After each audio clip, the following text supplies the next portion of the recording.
Hello दोस्तों, good morning. स्वागत है एक बार फिर से आप सभी का एमजेटी एजुकेशन में। दोस्तों, आज है 29 अगस्त यानी खेल दिवस और आज के दिन में हम लोग जानेंगे आज के दिन के महत्वपूर्ण करंट अफेयर के क्वेश्चंस के बारे में। पूरी वीडियो एंड तक देखिएगा और जितने भी लेट कर देखने वाले विद्यार्थी हैं उनसे मैं यही रिक्वेस्ट करूंगा कि उठ के बैठ जाओ भैया, कॉपी पेन ले लो। आज की क्लास में ना बहुत ज्यादा कंटेंट मिलने वाला है आपको। हो सकता है वीडियो भी आज की काफी लंबी चली जाए, तो एंड तक देखिएगा, कॉपी पेन लेकर बैठिएगा। बहुत ज्यादा एक्स्ट्रा पॉइंट आपको बताए गए हैं। ठीक है, चलिए शुरू करते हैं। सबसे पहले हम लोग कल का क्विकली रिवीजन करेंगे। कल हम लोगों ने पढ़ा था उत्तर प्रदेश कैबिनेट ने 18 अटल आवासीय विद्यालय जो है इसको मंजूरी दे दी है। इसके अलावा जक्सा जो है, जो कि जापान की स्पेस एजेंसी है, ये इसरो के साथ मिलकर के अगला चंद्र मिशन करेगी।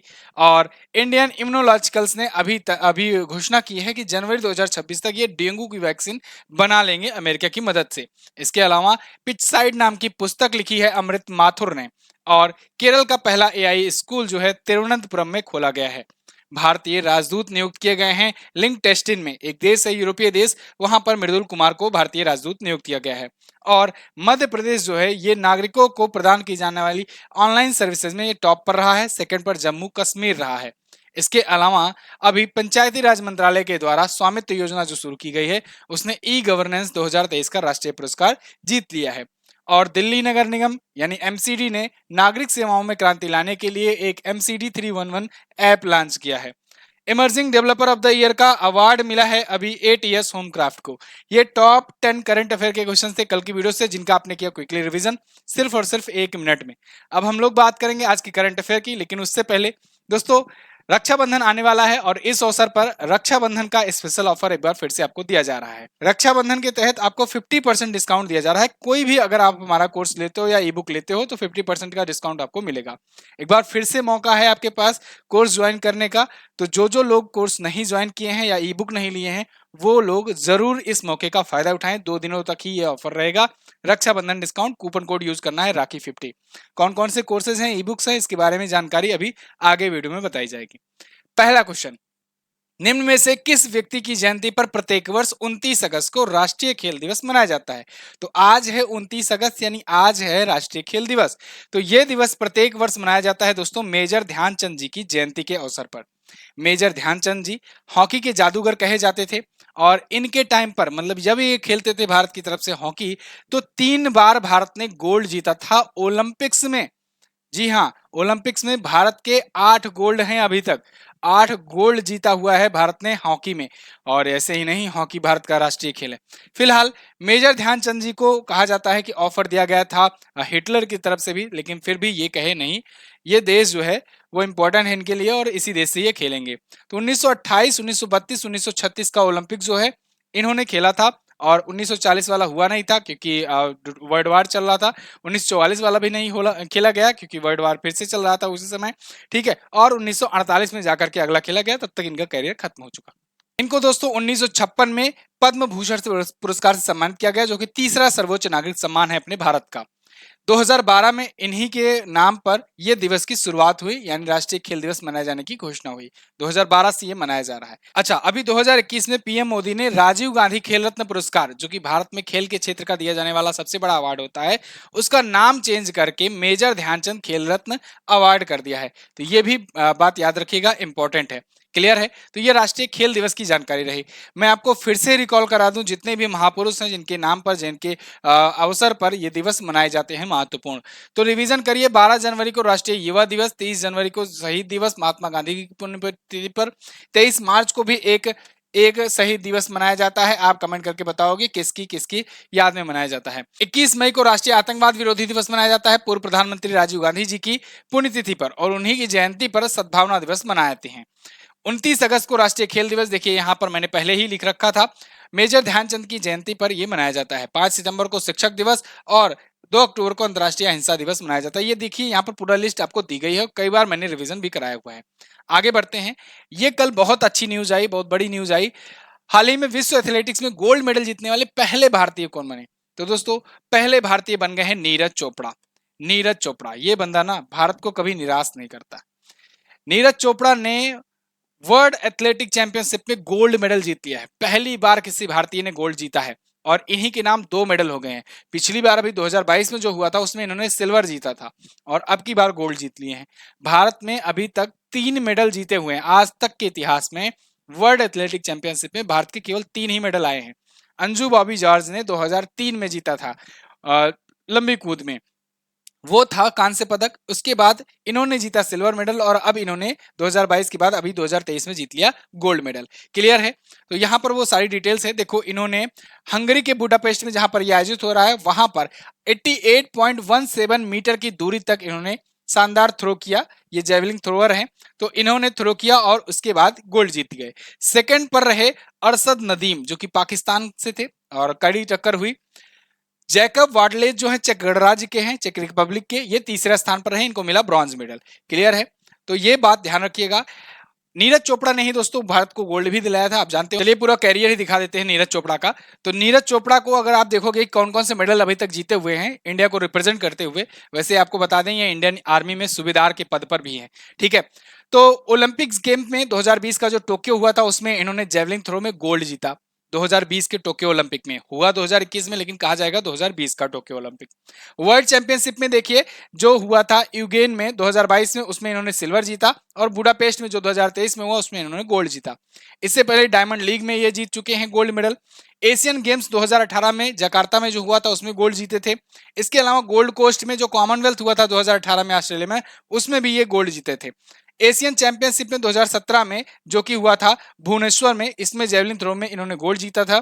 साउथ एशियन गेम में 2016 में ये गुवाहाटी में जो हुआ था उसमें गोल्ड जीत चुके हैं। और इसके बाद बॉडी गोल्स में इसमें वर्ल्ड जूनियर चैंपियनशिप में गोल्ड जीत चुके हैं। एशियन जूनियर चैंपियनशिप में भी ये जीत चुके हैं। तो ये इनका कैरियर रहा ओवरऑल व्यू कि कौन कौन से मेडल, बड़े बड़े मेडल कहां कहां पर ये जीते हुए हैं। अब आइए देखते हैं अगला क्वेश्चन। द्विवार्षिक बहुपक्षीय त्रिसेवा अभ्यास ब्राइट स्टार 2023 इसका आयोजन कहां पर हुआ? तो देखिए ब्राइट स्टार जो है एक्सरसाइज, ये द्विवार्षिक बहुपक्षीय अभ्यास है, यानी कि 2 वर्षों में एक बार होता है, और बहुपक्षीय यानी कि मल्टीनेशनल एक्सरसाइज है। तो मल्टीनेशनल एक्सरसाइज है और आयोजित कहां पर हो रहा है? मिस्र में, इजिप्ट में ही ये होता है। प्रत्येक 2 वर्ष में एक बार होता है ब्राइट स्टार। ठीक है ना? तो यहाँ पर कई देशों की सेनाएं जो है वो इकट्ठा होती हैं। तो फिलहाल इंडियन एयरफोर्स में हिस्सा लेने गई है। काहिरा एयरबेस में, मिस्र में, इजिप्ट में ये हो रहा है। इसमें Bharat, America, Qatar, Saudi Arabia, मिस्र और ग्रीस, इनकी सेनाएं हिस्सा ले रही हैं। तो 2 वर्षों में एक बार होता है। तो भारतीय सेना इसमें पहली बार हिस्सा लेने गई है, भारतीय वायुसेना। क्लियर है ना? बिल्कुल। चलिए अब कुछ और अभ्यास जो आए हैं ना उनका रिवीजन करते हैं। आप लोग बने रहिए वीडियो में, बहुत ज्यादा कंटेंट आपको दिया जाएगा। ठीक है, तो यहाँ पर देखिए अभी तरंग शक्ति की घोषणा हुई थी। ये मल्टीनेशनल एक्सरसाइज है, एक्चुअली में ये टल गया है इसलिए चर्चे में आया था। ये अगली साल आयोजित होगा। ठीक है, भारत करेगा मेजबानी। जायद तलवार भारत और यूएई के बीच में हुआ, दुबई में होता है। मालाबार अभ्यास ये क्वाड मेंबर्स के बीच में हो रहा है और हुआ अभी, और ऑस्ट्रेलिया में हुआ। ठीक है, और इसके बाद तालिस्मान सेबर अमेरिका और ऑस्ट्रेलिया के बीच में हुआ। नॉर्थ इंटरेक्शन ये रूस और चाइना के बीच में हुआ, जापान सी में। एमपीएक्स ये भारत और इंडोनेशिया के बीच में हुआ। सुरक्षा बॉन्ड ये चीन, रूस और ईरान के बीच में हुआ, ओमान की खाड़ी में। ये इंपॉर्टेंट है, याद रखिएगा। साल्वेक्स जो है भारत अमेरिका के बीच में। जिमेक्स जापान और भारत के बीच में हुआ। अभ्यास रणविजय ये भारतीय वायुसेना के बीच में एक्सरसाइज हुई। ठीक है, इसकी प्रयागराज में, यूपी में। क्लियर है? आगे, डच ग्रैंड प्रिक्स 2023 किसने जीता है? तो डच ग्रैंड प्रिक्स जीत लिया है दोस्तों मैक्स वर्स्टैपेन ने। मैक्स वर्स्टैपेन जबरदस्त फॉर्म में है। आपको आपको आसान कर रहे हैं ये, मतलब आपको याद करने की जरूरत नहीं है ज्यादा। केवल मैक्स वर्स्टैपेन का आपको ध्यान रखना है किस टीम से खेलते हैं और किस देश के हैं। बाकी जितने भी ग्रैंड स्लैम आए केवल 2 को छोड़ करके, सऊदी अरेबिया और अजरबैजान, इन 2 ग्रांड प्रिक्स को छोड़ करके जितने भी आए सब में आंखें बंद करके आपको लगाना है मैक्स वर्स्टैपेन। कैसे लगाना है? आंखें बंद करके लगाना है मैक्स वर्स्टैपेन। ठीक है ना? यही जीत रहे हैं। रेडबुल के ये खिलाड़ी हैं, नीदरलैंड के रहने वाले हैं और ये लगातार मैच जीतते जा रहे हैं। इस सीजन में अभी तक जितनी भी रेसेस हुई हैं, आप देखोगे यहाँ पर जितनी भी रेसेस हुई हैं वो केवल 2 आपको हटा देना है, सऊदी अरब और अजरबैजान। इनको इन्हीं के ही टीम के यानी रेडबुल के ही सार्जियो पेरेज ने जीता हुआ है, ये 2 को। बाकी सारे इन्होंने जीत रखे हैं इस साल, इस सीजन में जितने भी हो रहे हैं। Bahrain Grand Prix, Australian Grand Prix, Miami, Monaco, Spanish, Canadian, ऑस्ट्रेलियाई, ब्रिटिश, हंगरी, बेल्जियम, डच, सब जीत गए हैं ये। ठीक है, अभी और भी होगी, सब नहीं कहेंगे अभी। ठीक है, तो ये फिलहाल आपको ध्यान रखना है फार्मूला 1 रेस से। ओके, अभी फार्मूला ई रेस हुआ था जो कि हैदराबाद में हुआ था, इंडिया में हुआ था। इंडिया ने पहली बार मेजबानी की थी, ये बात भी ध्यान रखना। आगे, किस देश के स्कूल में, अच्छा एक चीज और मैं बताऊं आपको, अगर आपसे पूछा जाए दुनिया में सबसे ज्यादा फार्मूला वन रेस किसने जीती है, या 100 से ज्यादा फार्मूला वन रेस किसने जीती है, तो आप बताएंगे किसने जीती है, लुइस हैमिल्टन ने। लुइस हैमिल्टन ने। लुइस हैमिल्टन को दोस्तों नाइटहुड की उपाधि भी मिल चुकी है, और नाइटहुड की उपाधि के साथ साथ ये वर्ल्ड चैंपियन भी रहे हैं। और लुइस हैमिल्टन 100 से ज्यादा जीतने वाले इकलौते खिलाड़ी हैं। ये रहने वाले हैं ग्रेट ब्रिटेन के, ग्रेट ब्रिटेन के रहने वाले हैं। और ये मर्सिडीज की तरफ से ड्राइविंग करते थे, मर्सिडीज की तरफ से, ठीक है ना। पता नहीं क्या हो गया, 2 वर्षों से इनका सूखा ही चल रहा है। आगे, किस देश के स्कूलों में मुस्लिम महिलाओं के अबाया पहनने पर प्रतिबंध लगाया गया, तो देखो अभी हाल ही में फ्रांस ने अनाउंस किया है कि वहां पर स्कूलों में अबाया, अबाया एक प्रकार का ड्रेस होता है मुस्लिम कम्युनिटी की महिलाओं का, तो उसको पहनने पर प्रतिबंध लगा दिया गया है वहां के स्कूल और कॉलेजेस में।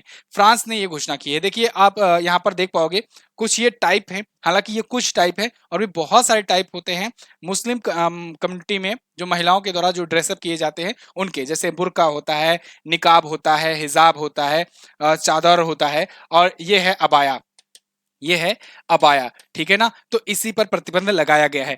आपको अगर याद हो तो अभी पिछले साल कर्नाटक का एक जिला है उडुपी, वहां का एक कॉलेज है, एक स्कूल था, उस स्कूल में एक छात्रा को अंदर में बैठने से, क्लास में अंदर में घुसने से मना कर दिया गया था हिजाब को लेकर के, और उसके बाद विवाद खड़ा हुआ था, और ये विवाद जो है इंटरनेशनल मीडिया ने खूब कवर किया था, और खास करके जो मुस्लिम कंट्रीज हैं, जो ऑर्गेनाइजेशन है, वो सब ने कवर किया था इस बात को, और ये वर्ल्ड वाइड मुद्दा उठा था। ऐसे ही ये मुद्दा भी अभी उठ रहा है, फ्रांस ने अलाउ किया। हालांकि फ्रांस जो है ऐसे कई सारे डिसीजन जो है मुस्लिम कम्युनिटी के खिलाफ वहां पर ले चुका है ऑलरेडी, बहुत पहले भी, तो वहां पर ये मतलब कि काफी कॉमन बातें हैं, बहुत बड़े बड़े भी डिसीजन वहां पर लिए जा चुके हैं इससे पहले भी, है ना। लेकिन इसको आपको ध्यान रखना है, वहां के जो शिक्षा मंत्री हैं गैब्रियल अटाल, इन्होंने वहां पर यह घोषणा की है। क्लियर, चलिए आगे बढ़ते हैं। ये देखिए कर्नाटक और उडुपी के बारे में मैंने आपको लिख करके रखा है, तो यहां से क्वेश्चन पूछा जा सकता है, ठीक है। चलिए अब यहां पर फ्रांस को आप अगर देखोगे तो यूरोप में देखो, यूरोप में एक देश है फ्रांस, यूरोप में सबसे बड़े देशों में एक देश माना जाता है फ्रांस, ठीक है। तो फ्रांस को अगर आप देखोगे, फ्रांस की राजधानी जो होती है वो होती है पेरिस, और पेरिस में किसका हेडक्वार्टर है, पेरिस में किसका हेडक्वार्टर है भैया, पेरिस में हेडक्वार्टर है सबसे पहले तो एफएटीएफ का, फाइनेंशियल एक्शन टास्क फोर्स का। इसके अलावा, इसके अलावा किसका हेडक्वार्टर है, यूनेस्को का, यूनेस्को का। दो हेडक्वार्टर तो आप याद ही रखना। पेरिस में ही स्थापित हुआ था कौन, फीफा, फीफा वर्ल्ड कप की स्थापना, फीफा जो है इसकी स्थापना पेरिस में ही की गई थी। क्लियर है ना। अच्छा, पेरिस हो गया, ये आईफल टावर यहीं पर है। और फ्रांस के जो प्रेसिडेंट है वो है इमैनुअल मैक्रोन, यूरो यहाँ की करेंसी होती है। क्लियर है ना। राफेल हम लोगों ने विमान कहां से लिया है, फ्रांस से ही लिया हुआ है। आगे बढ़ते हैं। चंद्रयान 3 के लैंडर ने किस यंत्र से चांद की सतह का तापमान मापा है, very very most important question, very very most important question. Chandrayaan 3 गया हुआ है, आप सब जानते हो, सक्सेसफुली लैंड करा दिया है इसरो ने चांद पर। अब वहां पर ना 7 प्रकार के पेलोड भी उसके साथ भेजे गए थे चंद्रयान 3 मिशन में। तो 7 प्रकार की पेलोड में एक पेलोड है कास्टे, कास्टे। ये पेलोड क्या होता है, पेलोड मतलब आप समझ लो यंत्र, ठीक है। जैसे अगर मिसाइल में पेलोड लगाते हैं तो वहां पर पेलोड का मतलब होता है बारूद, ठीक है। यहां पर पेलोड लगाए गए हैं तो समझ लो कि उसके यंत्र हैं जो काम करेंगे, जो पता लगाएंगे, ठीक है। अलग अलग प्रकार की समझ लो कि इन्वेस्टिगेशन करेंगे या रिसर्चेस करेंगे। तो यहां पर 7 में से एक पेलोड है कास्टे, और उसने अभी हाल ही में चांद की सतह का तापमान बताया है, सतह और उसके थोड़ा सा जमीन के नीचे जाने पर भी तापमान बताया है। यहां पर मैं 7 पेलोड के बारे में आपको बताने वाला हूं, बहुत ही ध्यान से देखिएगा। मैंने आपको शुरुआत में ही कहा आज बहुत ज्यादा कंटेंट है, तो आपको ध्यान से देखना है, यहां से क्वेश्चन बन सकता है। जो भारत ने जो चंद्रयान मिशन किया उसमें 7 प्रकार के पेलोड भेजे गए। 7 प्रकार के पेलोड में एक पेलोड तो है सेप। ये सेप जो है इसका मतलब होता है स्पेक्ट्रोपोलरामेट्री ऑफ हैबिटेबल प्लैनेटरी अर्थ। ये क्या करेगा, ये चंद्रमा की कक्षा से पृथ्वी का अध्ययन करेगा। एक्चुअली में ये जो प्रपल्सन सिस्टम लॉन्च किया गया था ना, ये उसी प्रपल्सन सिस्टम में ही लगाया गया है, और ये ऑर्बिट में ही चंद्रमा के रहेगा, और वहां से पृथ्वी की कक्षा से ये पता लगाएगा कि रेडिएशन कैसे आ रहा है, ठीक है। दूसरा वाला जो है वो है रंभा, रंभा एलपी। रंभा एलपी वो कुछ यहां पर लगाया जाएगा, एक ऐसे दंड टाइप का, या कहें कि एक छड़ टाइप की होगी, और वो जा करके क्या करेगा, वो प्लाज्मा के घनेपन और समय के साथ इसमें हुए बदलावों का पता लगाएगा। इसके बाद एक है कास्टे, जो मैंने अभी आपको बताया क्वेश्चन में, इसने काम भी करना शुरू कर दिया है। और इसने क्या किया, ये चंद्र सरफेस थर्मोफिजिकल एक्सपेरिमेंट है, अभी मैं फुल फॉर्म दिखाऊंगा, परेशान मत हो इंग्लिश वाले। तो ये क्या करेगा, चंद्रमा की ध्रुव की सतह पर तापमान का मेजरमेंट करेगा, टेम्परेचर वहां पर कितना है, ये कुछ सेंटीमीटर तक अंदर भी घुसेगा और सतह का भी देखेगा टेम्परेचर। और इसी ने बहुत ही समझ लो चौंका देने वाली जानकारी दी है चंद्रमा की सतह के बारे में। इसके बाद एक है इल्सा। इल्सा जो है ये instrument for lunar seismic activity है। ये क्या करेगा, ये लैंडिंग की साइड के पास भूकंप को मापेगा, मतलब क्यों कांप रही हो ये देखेगा और बताएगा फिर कि क्या क्या कैसे वहां पर भूकंप आ सकता है या फिर क्या क्या वहां पर तरंगे होती है। इसके बाद है APXS, alpha particles X ray spectrometer. ये देखिए ये यहां पर लगा हुआ है और ये चांद की मिट्टी और चट्टानों के एलिमेंट कंपोजिशन को मापेगा। इसके अलावा लिप्स है एक, लिप्स जो है ये लेजर इंड्यूस्ड ब्रेकडाउन स्पेक्ट्रोस्कोप है। ये बेसिकली लेजर के माध्यम से ये तोड़ेगा, ब्रेकडाउन करेगा और उसके बाद उसमें स्पेक्ट्रोस्कोप की मदद से ये पता करेगा कि चांद की सतह के केमिकल्स कंपोजिशंस क्या क्या हैं, मिनरल कंपोजिशंस क्या क्या हैं, यानी कौन कौन से वहां पर मिनरल्स पाए जाने की संभावनाएं हैं। ठीक है, ये चीजें बहुत इंपॉर्टेंट है। डेली करंट अफेयर में ऐसे अमूमन में इतने लंबे क्वेश्चन नहीं लिए जाते हैं, लेकिन मैं यहाँ पर ले रहा हूँ तो आप इसको ध्यान से समझिए, तवज्जो दीजिए और इसको नोट डाउन कर लीजिएगा। चंद्रयान 3 का एक पेज बना लीजिए, ठीक है, पेज क्या मतलब कि 2-3 पन्ने का एक चैप्टर बना लीजिए और जितने भी डिटेल्स हैं वो सारे लिख डालिए। ठीक है, ये सातों जो पेलोड है इनके काम, बाकी डिटेल्स मैं पिछले वीडियोस में बता चुका हूँ आपको, वो लिख लीजिए, यहाँ से क्वेश्चन बनना तय है। ठीक है, चलिए इसके बाद एक और पेलोड जो है वो भेजा गया था अमेरिका के द्वारा। अमेरिका ने बेसिकली एक मिरर के लिए, मिरर इमेजिंग के लिए, वहां पर रिफ्लेक्शन के लिए एक भेजा हुआ था। ठीक है, उसका नाम है LRA, तो ये भी ध्यान रखिएगा। तो ये 7 पेलोड के मैंने यहाँ पर नाम रख दिए हैं। यहाँ पर कास्टे का फुल फॉर्म लिखा गया है लूनर सरफेस थर्मोफिजिकल एक्सपेरिमेंट। ठीक है, इसी ने ये पता लगाया। इसने पता क्या लगाया, अब ये देखो, इसने साउथ पोल की सतह पर यह बताया है चंद्रमा के कि टेम्परेचर जो है करीब 50 डिग्री सेल्सियस है। बताओ, हमारे यहाँ 45 डिग्री सेल्सियस तक पहुंच जाता है तो फिर हाहाकार मच जाता है। वहां पर सतह का तापमान दिन में 50 डिग्री सेल्सियस है, चलो बहुत ज्यादा नहीं है अभी।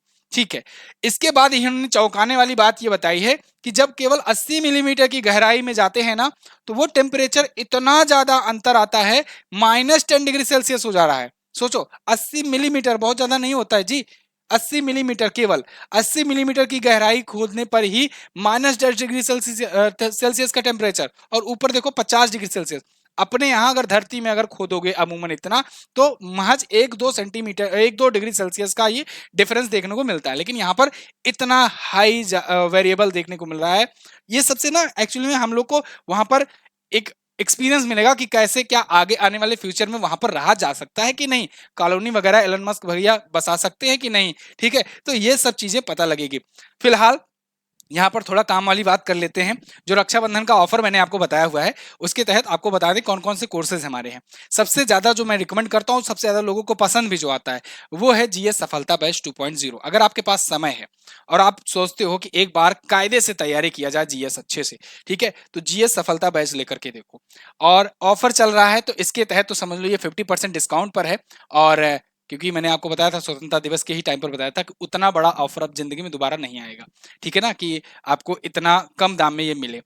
ये बैच जो है बाकी चैनल्स पे आप देखोगे 3000-4000 के हैं, यहाँ पर उससे ज्यादा बेटर क्वालिटी के साथ, बेटर कंटेंट के साथ आपको दिया जा रहा है। और वो भी 9,999 में है, ये 999 में है, और इसका अगर 50% करोगे तो ये आएगा 499।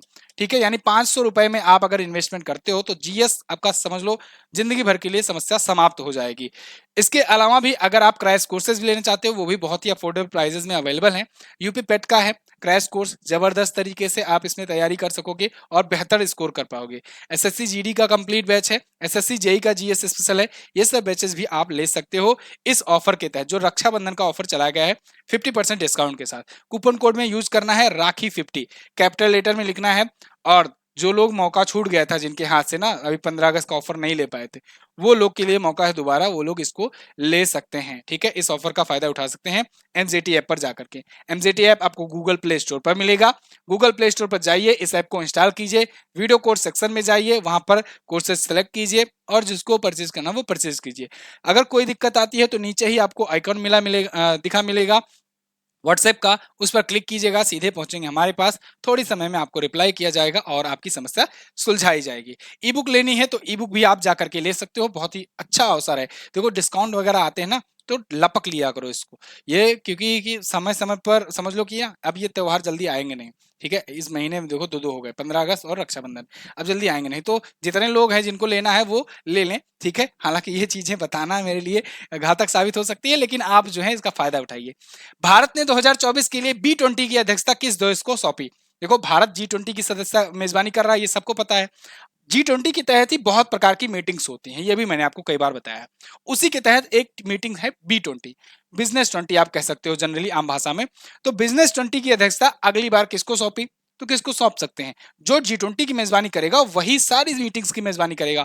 तो अगली बार G20 की मेजबानी चूंकि करने जा रहा है ब्राजील, तो इसीलिए भारत ने अभी B20 की मेजबानी की, तो अगली मेजबानी की जो है किसको सौंपेगा? ब्राजील। ये प्रथा के अनुसार ऐसे चलती रहती है कि जो मेजबानी कर रहा होता है तो अगली बार की मेजबानी सौंप देता है उसी मीटिंग के बाद में, ठीक है।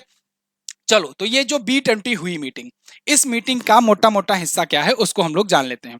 तो सबसे पहले तो आपको आपसे पूछा जाएगा कि थीम क्या रही। तो B20 की अगर थीम पूछा जाए तब तो आप बताएंगे रेज। क्या बताएंगे? रेज। रेज का मतलब responsible, accelerated, innovative, sustainable and equitable businesses. ये है फुल फॉर्म किसका? रेज का, जो B20 की थीम थी। और G20 की अगर थीम पूछी जाए तो G20 की थीम है वसुधैव कुटुंबकम, यानी one earth, one family and one future, ठीक है। तो ये है G20 की थीम। G20 की मेजबानी भारत कर रहा है। पिछली साल इंडोनेशिया ने किया था, इस बार भारत कर रहा है, अगली बार ब्राजील करेगा। क्लियर? अभी साउथ अफ्रीका में ब्रिक्स मीटिंग हुई है, ये भी ध्यान रखिएगा, वहां पर पीएम मोदी गए हुए थे।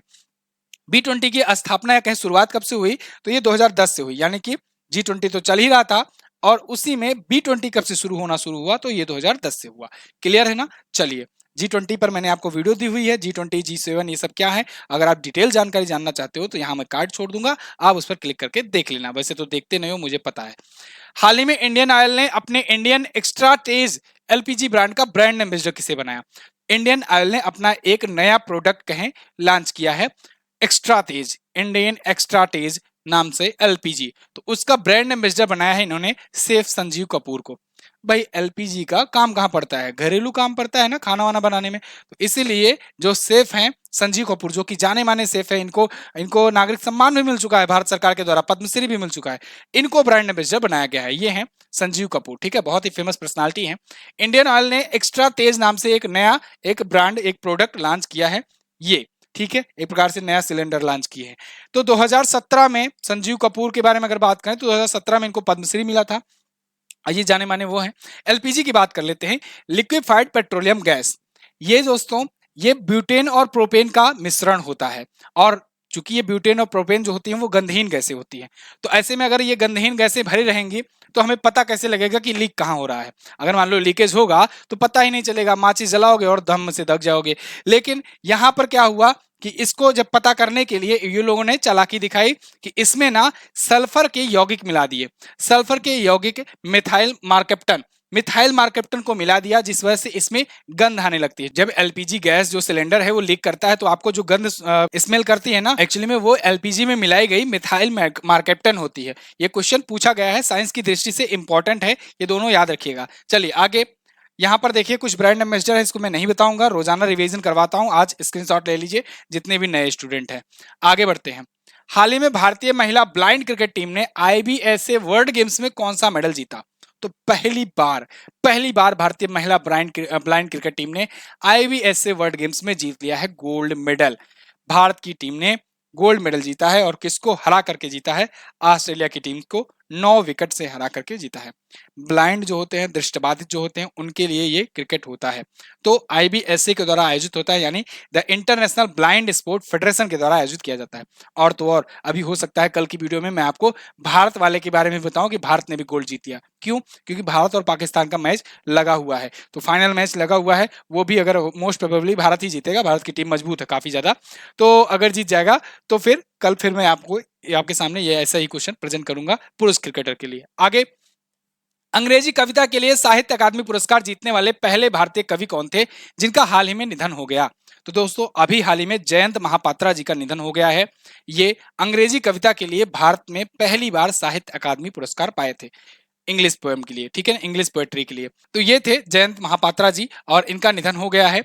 इन्होंने इंडियन समर, हंगर ऐसी कविताएं लिखी। अच्छा एक चीज और, इनको पद्मश्री मिला था। 2009 में इनको पद्मश्री पुरस्कार मिला था, लेकिन पता नहीं क्या हुआ 2015 में ये वापस कर दिए।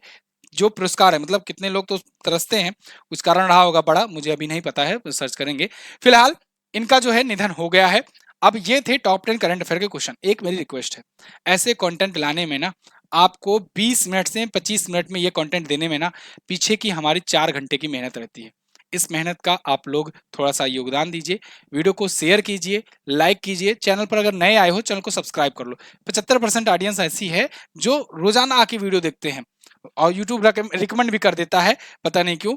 वो रोजाना आकर वीडियो देखेंगे, सर्च कर करके वीडियो देखेंगे, लेकिन सब्सक्राइब नहीं करेंगे। पता नहीं क्या उनको दिक्कत हो रही है। सब्सक्राइब कर लो भाई, उसका कोई पैसा नहीं देना है ना। और लाइक का भी कोई पैसा नहीं लगेगा, वो जरूर कर दो आप, ठीक है। इससे हमारा मोटिवेशन बढ़ता है और अगले दिन मैं और ज्यादा मेहनत करने का प्रयास करूंगा। आप लोग जो लोग जुड़े होंगे पिछले 10 दिन, 20 दिन या 1 महीने से, वो लोग देख रहे हो लगातार कंटेंट में सुधार किया जा रहा है। तो लगातार आपके लिए ये चीजें की जा रही हैं, तो आप लोग इसका थोड़ा फल हमें भी दो, है ना।